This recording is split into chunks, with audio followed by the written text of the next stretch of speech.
Good morning. This is a CPRE Knowledge Hub Policy Matters interview with Todd Ziebarth. Mm-hmm. He's the Senior Vice President at the National Charter School Alliance. And Todd, I'm really interested in the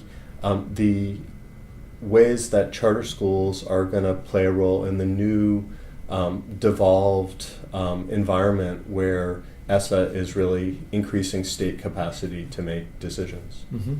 It's a good question. I think part of ESSA is a particular program that's just focused on charter schools. That goes back to the days of Bill Clinton when he created it, called the Charter Schools Program, that provides grant money to founding groups that want to start charter schools. And so ESSA has some new rules around that that we think will be helpful to the effectiveness of the program.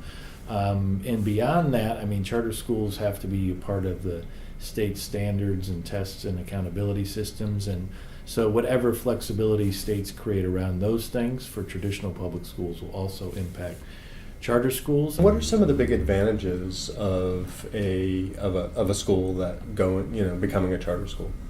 I think the biggest advantage is the flexibility that the schools have over a lot of important decisions around staffing and budgeting and scheduling and the educational program and curriculum in that school for those students. Relatedly, because of that flexibility, they're able to make changes relatively quickly, which is particularly important in larger districts where it's harder to kind of move quickly when the environment dictates. And I think that what that does in part is it creates a sense of ownership in the school between students, the parents, the teachers, the leaders of the school. So is it for a district that has some of its schools as charter schools, is it a financial wash for them?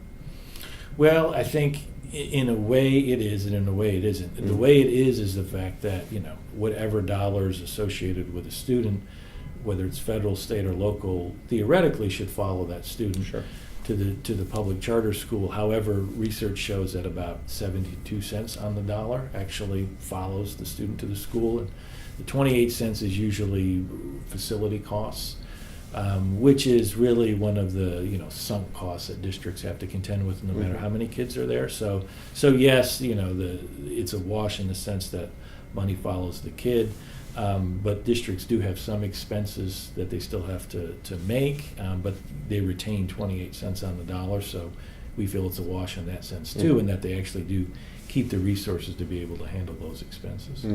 So to me, the core challenge that really faces the country in terms of educational improvement really gets at the how do we make the teaching and learning experience better.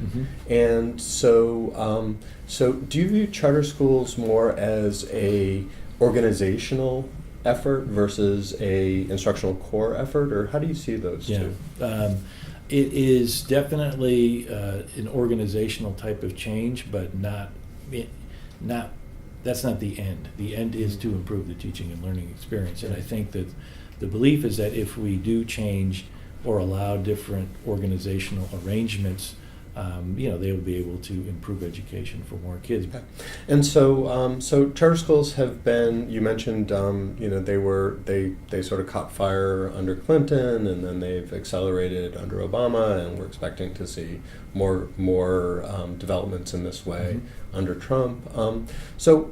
What would you point to as some of the research that shows that this track record has some legs? And to me, the most striking finding from their work has been that charters work particularly well for low-income kids of color, for special education students, and for English language learners, sort of the most vulnerable populations in the public education system. That's where these schools tend to have the biggest impact. And so, I think the findings are a little bit more mixed for different types of students, but that's the one thing that really jumps out at us in terms of where are we having the most impact. It appears to be with the students who are most vulnerable. And what is the National Charter School Alliance's position on state accountability for charter schools? So we feel that charter schools should be a part of the state accountability systems that are created for all public schools. It just gives us some common, way to look at how all public schools are doing and be able to compare and contrast them. We do think that, with some of the new flexibility provided through ESSA, that states should think a little bit differently about accountability systems for all of their public schools, including charters, and, potentially creating some pilot programs for school districts and charters together to kind of let's really rethink how accountability should look. Test scores are important, but beyond that, what other measures can we use to make sure we're capturing all of the good work that all types of schools are doing? And are teachers also exempt from state teacher quality systems that they might have? So there's a lot of movement in states towards some kind of teacher accountability system, right? And so I'm curious about what the charter school role is, relative to teacher accountability. Yeah, we actually feel like states should exempt charters from both the certification piece and the teacher evaluation piece. A one-size-fits-all evaluation system that focuses on master's degrees and years in the classroom doesn't make a whole lot of sense for anybody. So you work a lot with policymakers, and research is part of the process that policymakers look at. So what advice would you give to researchers who are trying to, who are interested in studying charter schools and want to be involved in the decision-making process? So I would go to where the thorniest questions are at and definitely tackle those ones, because I think, and particularly those that don't have a lot of data behind them, just a lot of anecdote on both sides. Mm-hmm. So I got to ask you, what are some of the thorny issues?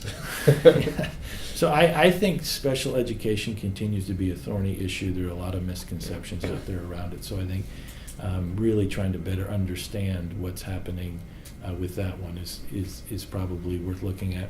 I think also getting in and looking at, we have a saying, if you've seen one charter school, you've seen one charter school, just because they're so different from school to school. But I think moving below sort of the macro debate around test scores and graduation rates, and kind of getting into more schools and figuring out more what these schools are doing, and how, again, that can be transferred to traditional public schools, I think would be really helpful. Todd Ziebarth, thank you so much for chatting. It's nice to meet you and talk to you on the CPRE Knowledge Hub's Policy Matters. Thank you.